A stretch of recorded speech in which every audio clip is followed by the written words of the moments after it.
Hi, my name is Gregg Schwarz. Before I get started talking today about the movie J.Edgar, I want you to know that I do not speak on behalf of FBI headquarters, and I don't speak on behalf of the Society of Former Special Agents of the FBI. What I'm about to say are my thoughts and my thoughts only.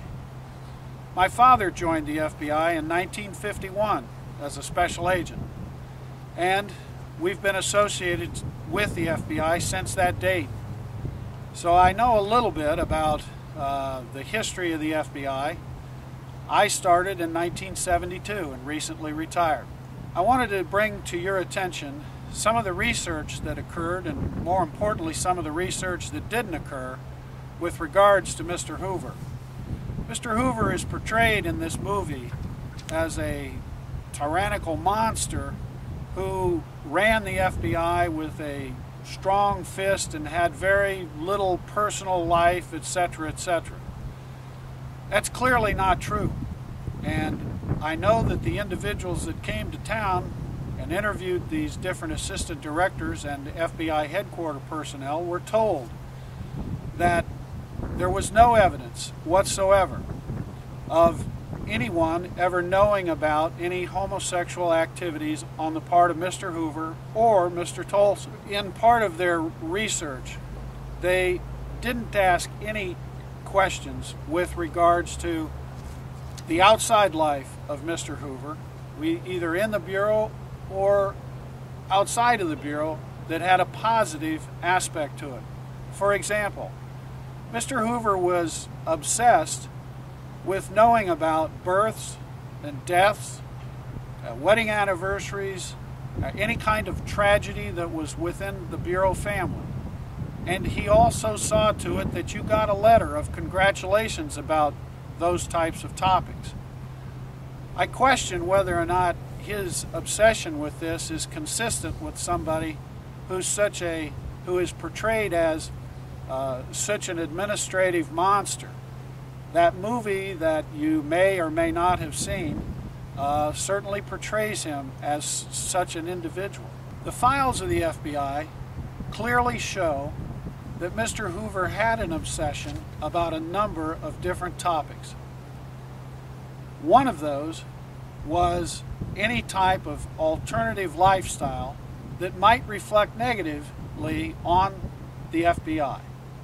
Extramarital affairs were not condoned, and anyone who was homosexual was considered a security risk at the time.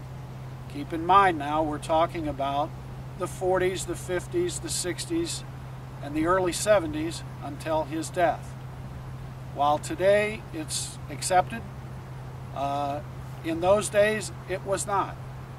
And so the mere premise that the director himself would have been gay is clearly not consistent with what the files of the FBI show and what his private life consisted of. For example, Mr. Hoover was a 33rd degree Mason.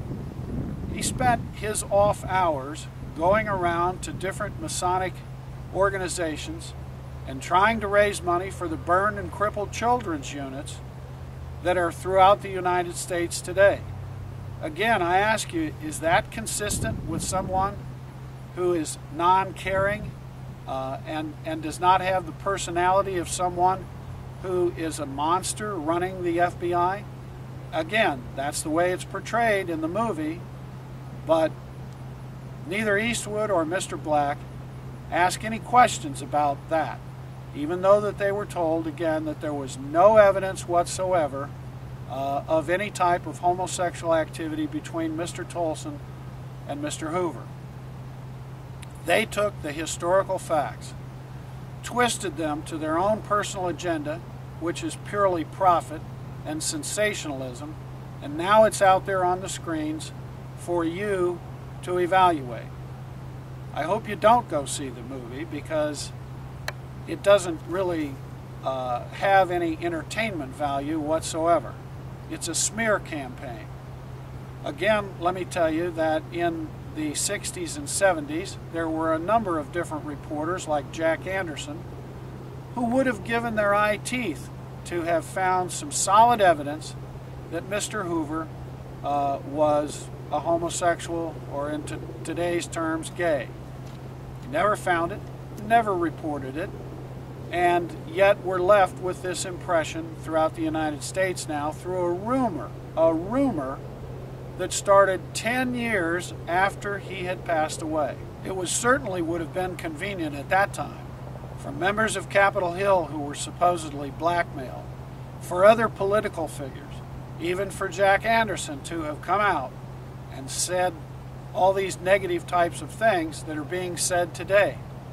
Instead, books have been published as to all of the positive comments that were made by these very individuals who were supposedly all blackmailed. I hope that you take some of the things that I have said into consideration when you learn about the history of Mr. Hoover. He was a benevolent individual. He gave of his time for, as I said, the burned and crippled children's units and other Masonic activities.